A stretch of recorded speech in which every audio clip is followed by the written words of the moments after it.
Bradley, welcome to the cave. Happy to be here, man. What's going on, man? What's new? We got this pretty cool show that just premiered a couple days ago, I can't wait till we dive into that, man. Yeah, the viewers and the listeners saw you as a teenage rock on the Young Rock, and that's got to be an exciting thing for you, man. Man, yeah, incredible.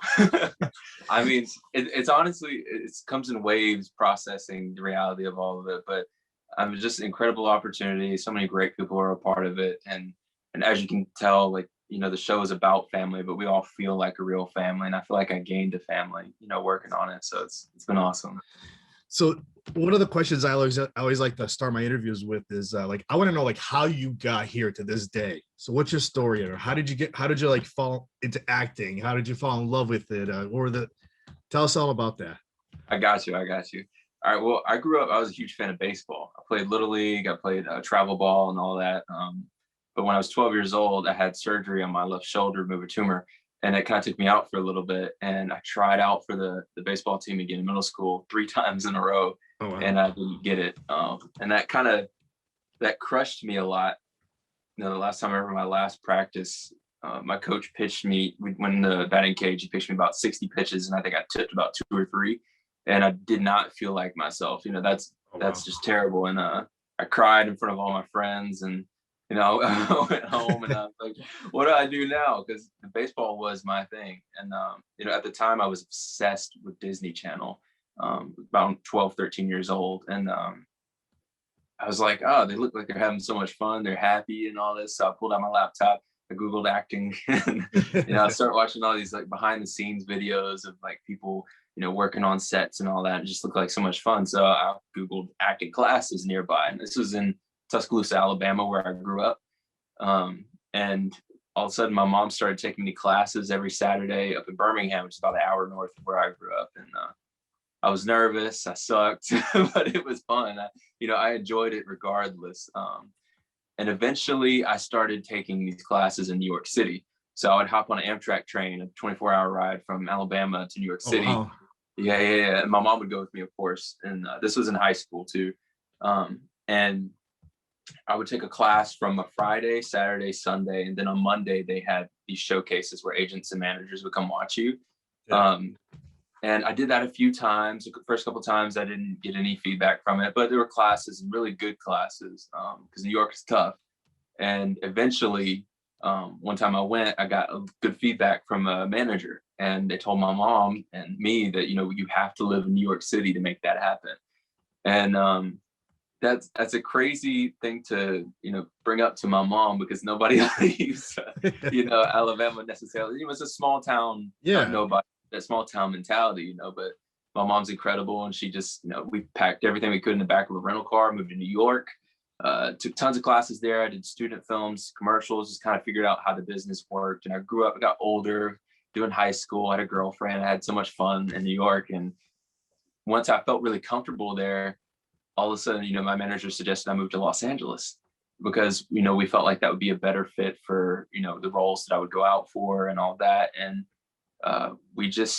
we went for it, because, the goal was always, acting, and I love it so much. And my mom was awesome. We just packed our suitcases, hopped on a plane, went to LA, and stayed with a family friend until we, eventually got our own place, and tons of auditions. It felt like I had to start over in LA too. But I started tons of auditions, but relationships with casting directors, all that, lots of no's. And January of last year, I get the audition for Young Rock. Yeah. And so here we are. so when you did the move from Alabama to New York, Yeah. how did that make you feel? Because you're moving from, like you said, a small town to all of a sudden a big city. Yeah. How did that I always was very adventurous, and I felt like I always kind of wanted to go somewhere else, but it was a culture shock, man. I came there, wearing my hand-me-down blue jeans, ripped up, and XL t-shirts, and definitely looked like I was from Alabama, and just getting used to the fast-paced life of the city. And like I said, it was tough, but all of that, really kind of prepared me for coming out to LA and, getting on my own and doing things. So yeah. What's the big difference now between living in New York and then making the jump to LA? Oof, I don't know. I mean, I think, here everything's spread out. here you have to have a car, here you have to, travel. And in New York, I love New York. New York is always going to be my favorite place, but New York, everything, you can hop on the train, get anywhere you want to go. And the way the communities are there, I felt more tight knit there. In terms of the industry, it kind of has that vibe as well. It's in New York, it's a little bit easier to kind of make the connections. You meet people because you're either on the subway, you're not that far from each other, and the classes that you take, people know about them. And yeah, so it came out here and everything is more spread out. It takes a lot more time to, build relationships with people and figure out how it works. How long have you been in LA now? 3 years now. Wow. So when you first got out to LA, like what was did you still take acting classes? Like what was one of your first gigs that you got out there? Because I saw like when I was doing some research, I saw that you did commercials. I saw that you did a few little projects. Like what were some of the stuff you did? Yeah. When I first got out here, I got tons of auditions and I was doing all that, but I wasn't getting callbacks or anything. And as an actor, you're like, oh, what's happening? I did tons of classes too as soon as I got here, and I still have. And I think the biggest part was just learning how to audition. And I did a lot more commercial work when I first got out here. The first year I was out here, I didn't book anything. And then it was about 2018, 2019, I booked my first commercial and it was cool. I was on there for like 3 seconds and I'm freezing it, sending it to my grandma and everybody. Yeah. Well, so for the year that you weren't, you were auditioning, but you weren't getting the roles, like what did you do did you work? What did you end up doing for the year too? Oh yeah. Well, I worked right away. When I was in New York, one of my first jobs was, outside of acting, because you have to have another job. Yeah. I worked at a school, an after school program, because I love working with kids and that was awesome. So when I came out here to LA, I had an interview to work at another school and do a similar situation, which I thought would have worked out time wise, but it would have been from like 2 p.m. until 6. And all of a sudden I was getting auditions and I couldn't do it. So I eventually got a job working at a grocery store, which was a lot more flexible time wise. I could work, nighttime shifts or very early morning before auditions. And I just worked at the grocery store every day as much as I could, make sure we paid the rent and paid for classes whenever I could afford it, doing everything I can. I would sign up for free classes just so I can go do the free class, the trial, and then I would go try another place, until I could afford to stay steady at somewhere. And I've had past guests where they've done the whole New York thing like you, and then they go to LA. How different is it like when you're auditioning in New York for stuff, and then when you go to LA? Is it like the same vibe? Is it a little bit different in LA? I don't know. The vibe is kind of similar. I think it's a lot more intimate. I felt, and at first, now I've been here a lot longer and I kind of am more familiar with the places I'm auditioning with. But in New York, right away, it was very intimate. How New York is tight knit. You get into a casting office and it's tiny. And you've got, 20 actors here. Can't help but talk to all of them because you're packed in, and you go in the casting room and the room is very tiny. And,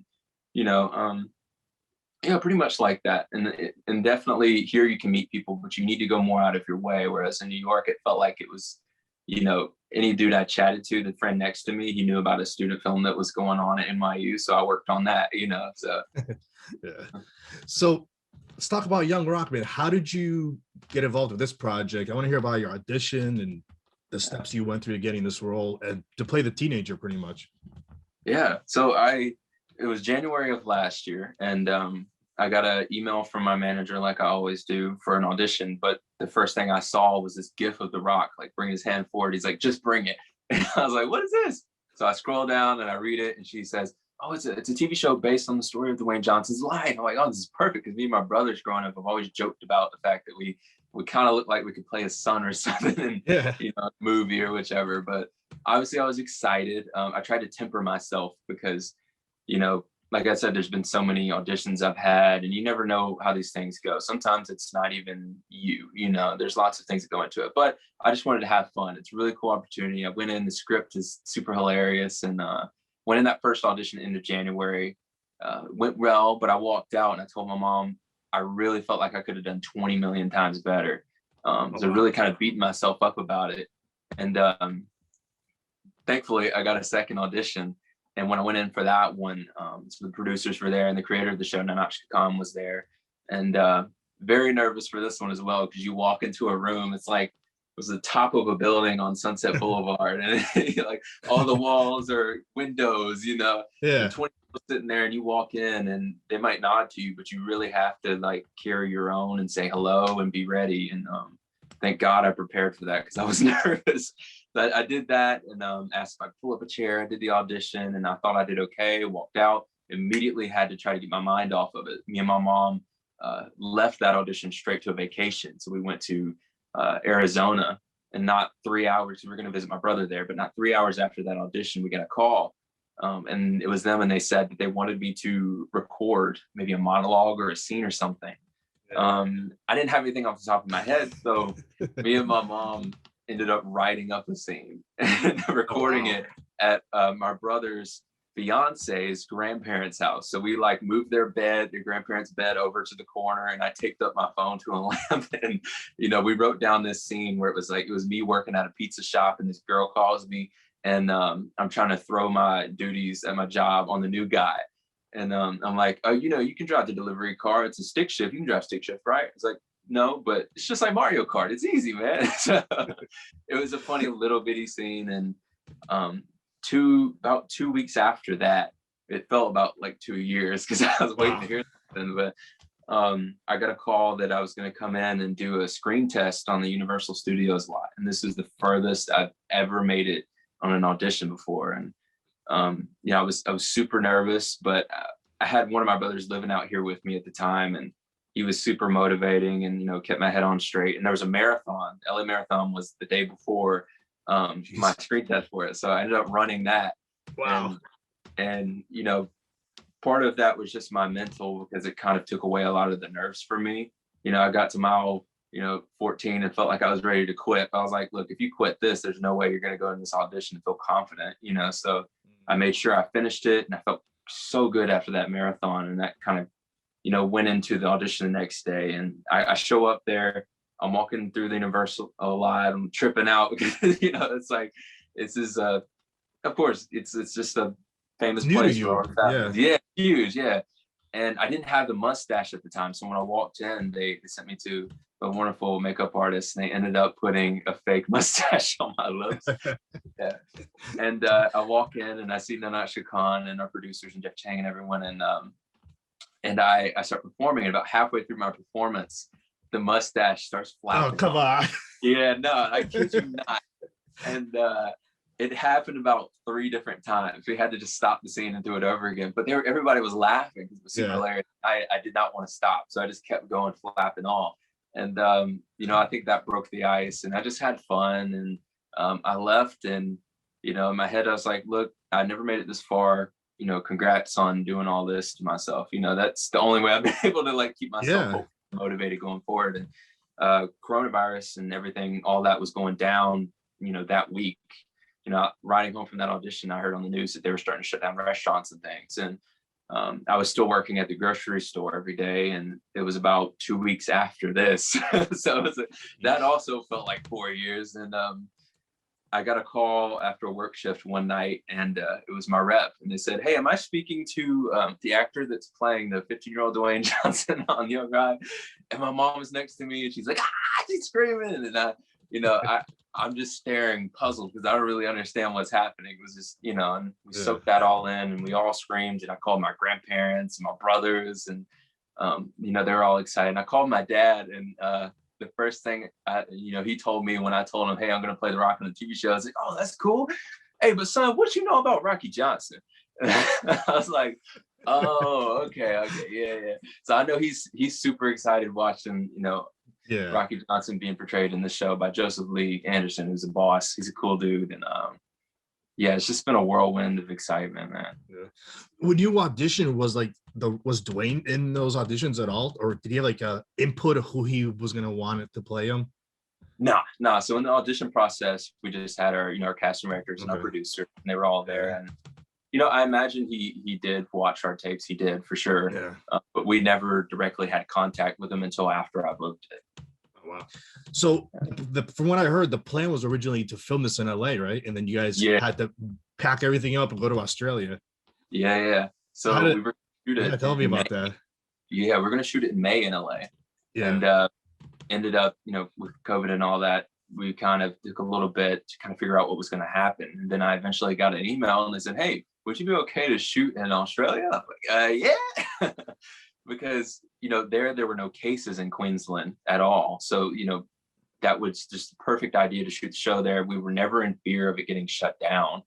I'd never left the country before, and I was definitely down to hold some koalas and pet some kangaroos. So how long were you in Australia for?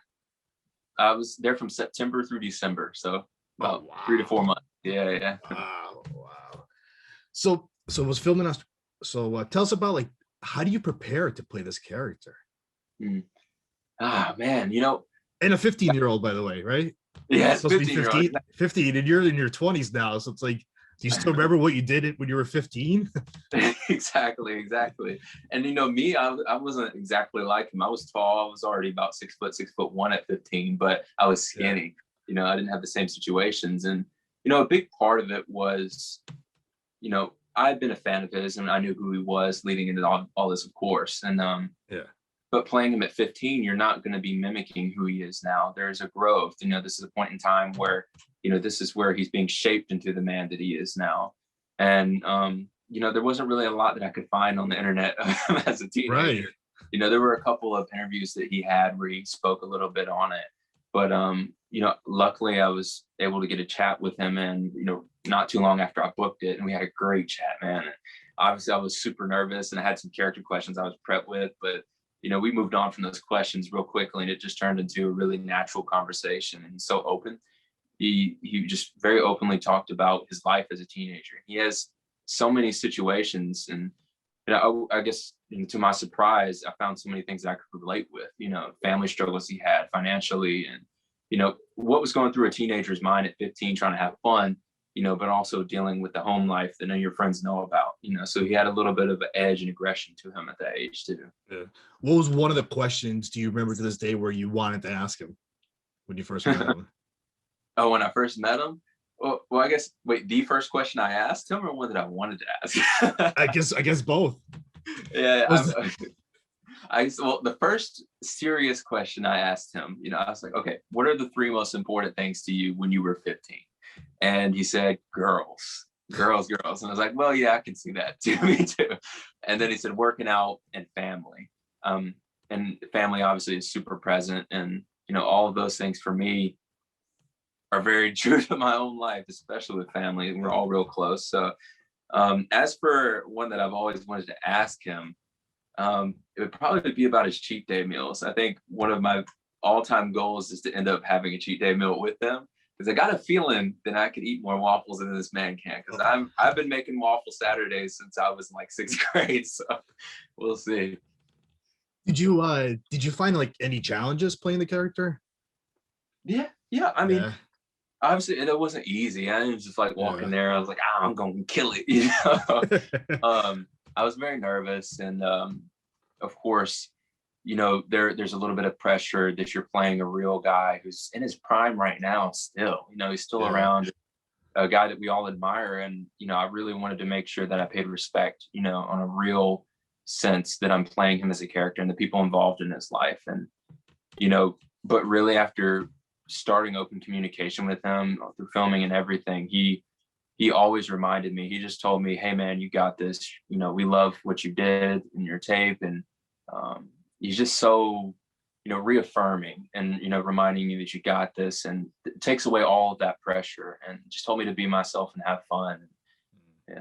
All of that, just kind of all the nerves went away, and we really had fun once we got out there too, because all the castmates, there's no egos. Everyone is so kind. Everyone is there for each other. When we're not shooting, we'd go watch other people shoot their scenes. We were always at each other's backs. So it was really fun. That's awesome. So episode 1 aired this past week, and of course I watched it, everything. And the viewers and listeners, if they watched it, there's different storylines that happen throughout the episode between a younger version of the Rock, teenager Rock, and college Rock. Yeah. Do you guys like get together with the 2 other actors to try to get an idea how all 3 of you are gonna play this character? You know what? We never sat down and specifically tried to discuss that. You know, we all, while we were shooting there, stayed at the same hotel.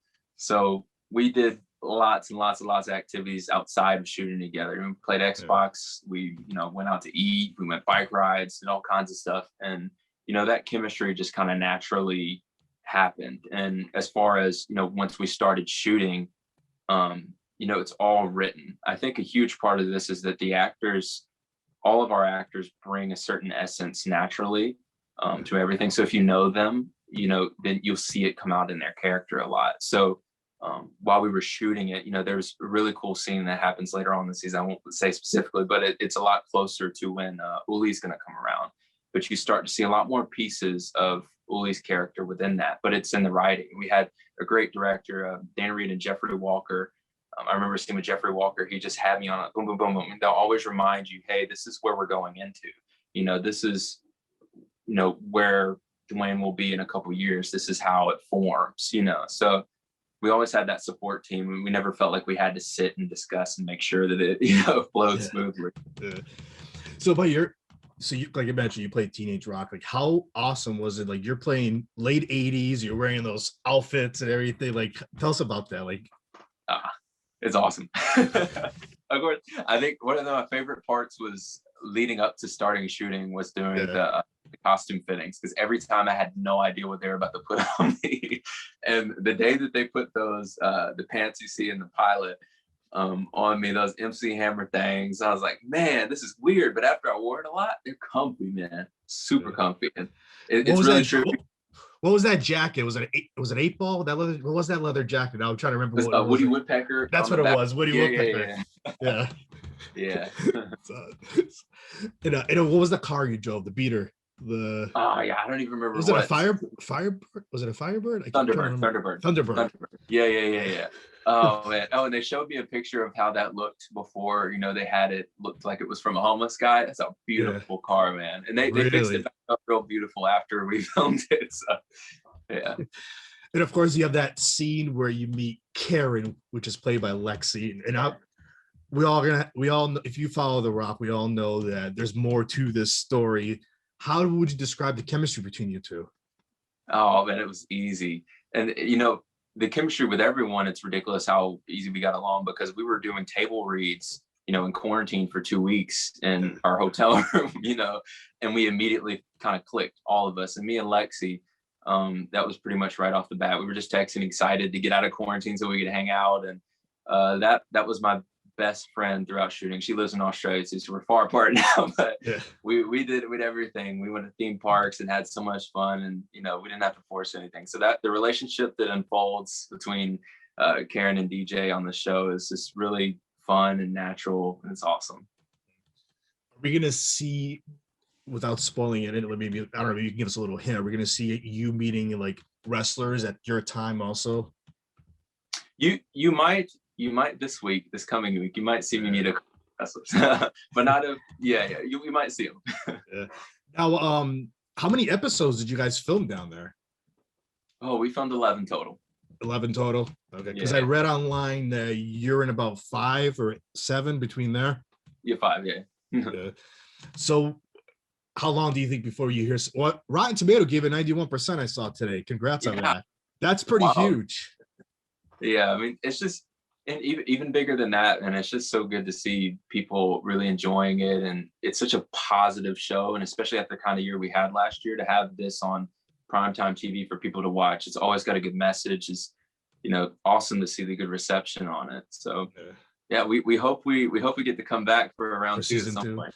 Yeah. What did your close friends say to you when they watched the first episode when they aired? They were losing it. I got a range of videos. I have a friend that I've been best friends with since kindergarten, so most of my life. And he sent me a video of him crying when it came out, and that was special. Wow. Man. Share that with my boy that's been there with me since he knew it was a pipe dream to make this happen. And I've had friends send me, they had watch parties, they had some of their family members come. And there's videos of them screaming. They're like, Bradley! This is my first time on TV, and so this pilot was very special for me, and of course for everyone else involved in this. Yeah. How about the billboards? Your face is all over billboards too. How's that Yeah, make you feel? oh man, it's weird. It's really weird, Yeah. but awesome. But awesome. I shared the first moment I saw it. I shared it with my mom. She was there with me, and we kind of stared at it for a solid like 20 to 30 minutes before we started taking pictures. And I was on a run the other day, and I ran past one of them. It was a huge one that's on the side of a building. I was looking at it like this, and like I eventually took a couple pictures of it. And this girl walks past. She's like, "Is that you?" And I was like, "Yeah, that's me." She's like, "Let me take a picture for you." Like, no, don't do it. She's like, "No, let me take a picture." So I let her take a picture, and that was just a really memorable moment. It was pretty cool. Since the episode has been aired, have you been stopped anywhere else? Have people started recognizing you? No, not yet? really. We all Couple wear the more mask and all episodes. that. Couple more episodes. Yeah, we'll see. You're gonna have to work on the eyebrow now, like The Rock. Yeah, a little bit. I do it with the wrong eye because I know he does it with the right eye, and it's so hard to do it. But I do it more so with the left. Here I am doing it with my hands, and I have to do it. But it comes out a couple times in the show, and it's funny too because him as a teenager, he didn't really do it at that point, but I kind of wanted to make sure he was a little more expressive with his eyebrows and things like that, with his facial expressions in every scene. So you can tell that that's where it comes from a little bit. So when you're obviously now you're in a phase where you're not working and everything, what do you do when you don't work? Like, what do you enjoy doing? You mentioned running. You mentioned you used to like baseball. Well, you used to play baseball. I'm sure you still watch baseball. What else do you enjoy doing? Shoot, man, I'm a hardcore gamer. Yeah. What's your system? Xbox. Yeah, I play tons of games, and that's how I keep up with all my family, that's back home and on the other side. So I do a lot of that. And I actually make a lot of beats in my free time. Yeah, it's therapeutic for me because I love music, and I'm golfing a good bit too. That's usually surprises people. Wow, that's awesome. Yeah. What's your game at the moment that you enjoy playing? Right now I'm playing a lot of Battlefront 2 because I'm a diehard Star Wars fan. So a lot of Battlefront 2, a little bit of GTA, a lot of Call of Duty. Yeah, that's awesome. So in the acting world, I want to one more question for you. In the acting world, like, do you have is this your dream role? What's your next? I'm sure you have another dream role that you kind of hope you could play someday. Yeah, I mean, yeah, this is a dream role, man, and of course, you never know what's gonna happen. A year ago, I had no idea. Who would have thought this, right? Yeah, exactly. So when it happens, I'm just so grateful to even be doing this. So, in the future, who knows what happens? Nothing's guaranteed, but I would love to be on a Star Wars film, man. Anything Star Wars, like Star Wars TV show, movie, anything. Make me a stormtrooper, kill me off in the first 5 minutes. I don't care. I just got to be on Star Wars. Well, they have announced a whole bunch of those on Disney Plus. You never know. Yeah. You know what? I got my lightsaber ready. I just bought one the other day from Disney. It's a present. And, it was a present for myself. That was my gift to myself, and I'm always in my room practicing for the one day that I get to play a Jedi. Lastly, Bradley, how can the listeners find you on social media? You'll find me on the one and only Instagram. If you just type in @BradleyConstant, that's me. Bradley, man, this was great, man. Thanks for coming on the show. Oh, of course. Thank you so much, man. This was fun.